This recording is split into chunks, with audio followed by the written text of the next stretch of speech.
Good morning, everyone. My name is Jovi Mariel Alfigueres, and my topic for today is Poland and its culture survive.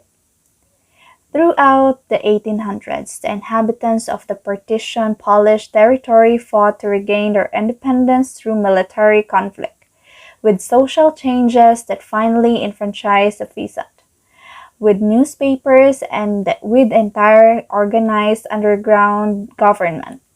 Under great strain, the Polish people fought desperately to maintain their cultural identity. Romanticism, the philosophical and artistic movement that exalted human emotion and sentiment over science and discussion, was flourishing in Europe at the time. The Polish writers and musicians excelled in producing works that lauded the underdog, the idealistic man, and the struggle for freedom. At the same time, an ideology called Positivism captured the Polish imagination. It promoted an organized, self-disciplined, hardworking approach to work, education, and economics. Poland was determined not to let its rich and deeply beloved cultural heritage die. The Polka, Poland's seat at the crossroad of Europe, meant for several centuries it had served as a gateway between the northern Scandinavians and the southern Slavs, as well as between the Western Europeans and the Russian to the east. So, this central geographical and economic position, along with its many clashes and encounters with its neighbors, nagbuhat ang Poland og borders to foreign influence. Per in dance, these influences showed up in such waltz from Austria and Czardash in Hungary. Though the polka became synonymous in Poland, where it became a most popular dance, one of the most popular dance sa Poland, pero wala siya nag-originate sa Poland. Nag-originate siya sa Bohemia, which is province of Czech Republic, atong 19th century.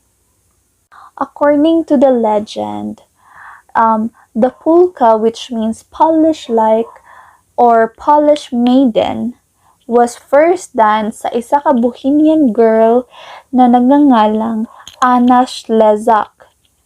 Upon hearing the news that her boyfriend was alive, her soldier na boyfriend kay buhi. So, ang Bohemian girl na pangalanan siya og Polish maiden, and also na-theorize that the name polka have become from sa Czech, dahil siya sa Czech Republic, dahil siya gikan. Nga, ang word daw na polka sa ila, ang spelling kay P-U-L-K-A, ang pasabot daw ana kay half, correlating to the basic step that repeats first on one leg, then another, evenly splitting the motion in half. So, mauto na polka is half. Whenever it originated, and however it was named, ang polka nag-spread na siya sa all Europe atong 1840. At first, the basic step sa polka is step, hop, step, step, step. Was danced in various formation by couples, ginadance siya sa couples, with the spinning motion often the last formation. But all the figures soon gave way to the constant spinning step we know today. Atong 1840, so nag-spread na ang polka sa whole Europe. Pero atong mid-19th century, the polka became popular dance sa Europe. And polka appeared sa mga ballrooms sa London, Paris, Vienna, and all across the continent. So, ang step sa polka is na, na-introduce na siya sa stately quadrille figures. Today, the two-steps and foxtrots are descendants of the polka, while it's still danced in ballrooms by professional folk ensembles and in some rural areas as well. Its primary form existed in the United States as the Polish American polka. I will show you a video clip sa polka na dance para pud naapod mo yung idea kung ginaunsa na nila pag sayaw o nganong ana siya ka popular sa una.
Maoto ang sayaw sa polka. Grabe kay siya ka-enjoy na sayaw. Siya happy kay siya na sayaw and ang beat pud sa yung music, nice kaayo. So makasayaw pud kag apil no kung tan-aw ka dadto. So let's proceed na. Okay, let's proceed to the Oberek. Of the 5 Polish national folk dance, ang last nga nag-gain og wide popularity is ang Oberek. A fast dance, so paspas siya na sayaw, like its cousin the Mazur, originated in the region of Mazovia. Sometimes it's called Oberta. Oberek comes from the Polish verb to spin. So, patuyok-tuyok din siya na sayaw. The essence that the couple dancing the Oberek does, they spin faster and faster as the music progresses. So, habang naga-progress ang music, nagapaspas sila, nagatuyok, o nagasayaw. So, ang other couple and Oberek will pause to notice and admire a particular virtuosic male dancer, and an element of competition can be enter the dance with the men trying to outdo one another. So, ako na ipakita ang video para naapod mo yung idea how ginadance ang Oberek dance sa Poland.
So natanawan na jud ninyo no ang Obrek dance.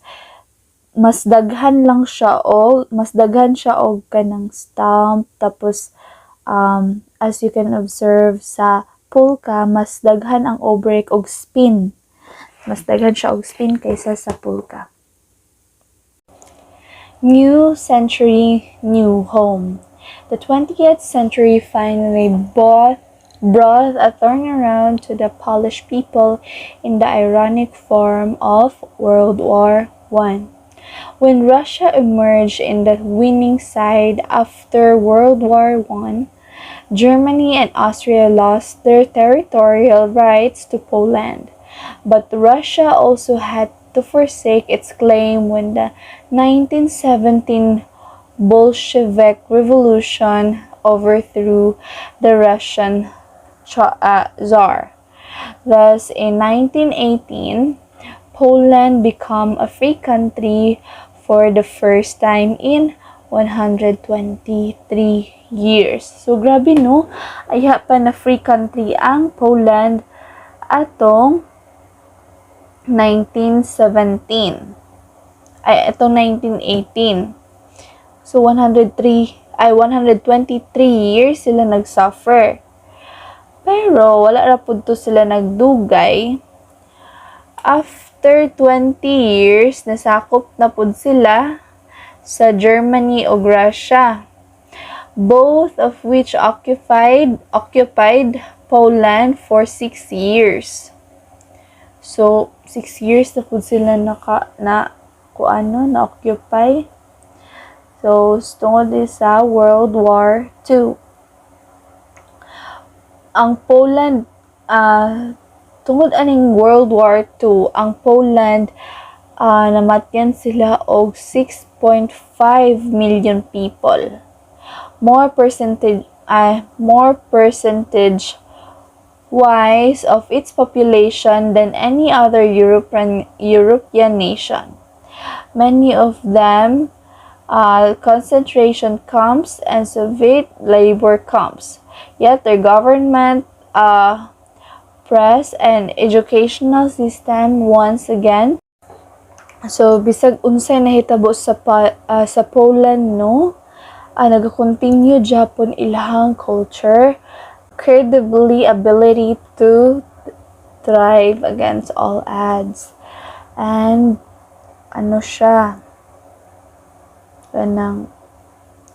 as early as 1930, Polish scholars began to collect, document, and study the nation's many dances in the University of Warsaw's Department of Ethnology.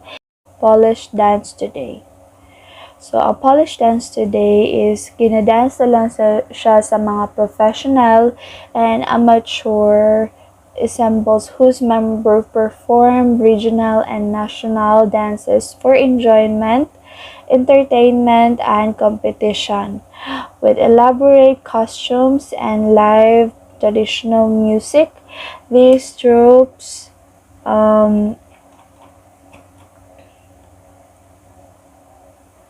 preserve the look and feel the peasant dances of long ago, but not their original meaning, as we have seen in the previous unit, with our urbanization, which came relatively late to Poland because of its many political struggles. In addition to many symbols with Poland, the Poland diaspora was immigrated to the United States, Germany, France, and Brazil in large numbers in the late 19th and early 20th century. Also gravitated to community centers, ballrooms, and church basements throughout the world to dance the mazur and Krakowiak and the polka. The United States has such troupes in every major city. Polka mania then and now. Back in the 19th century, the polka was a simple dance in which the couple face each other in a classic ballroom, hold while performing a hop and 3 steps. Katong akong giingon sa inyo na hop, step, step, steps. First to one side, then turning and repeating on the other. In this way, the couple slowly spun around as they moved in circle. As the dance spread, it took on many variations. The cross-step polka instead of incorporating a hop and 3 steps. Use soft chases and brush the feet along the floor. Katumura gina-brush ilahang feet along the floor bitaw. Kabantay bat mo ato akong ipakita na video. And, ano to? The polka mazurka used the triple time of the zorka and the basic polka steps. Perhaps the easiest rendition was the heel and toe polka. So, ang polka na karon is eventually the steps become livelier and more complex, with couples spinning in fanciful patterns around each other, much like a fast jitterbug, yet all the while performing the basic polka step, which has now become much lighter than the past. Watch the couple in the polka from the waist up, and you'll see lots of hopping. Mas daghan og nagahop sa ilaha karon kaysa sa una. But look below and you'll find their feet tracing intricate figures around the floor while continuously spinning. So, I think mao lang to siya, guys. That's all. Thank you for listening, and I hope that you learned something from my discussion. God bless us all.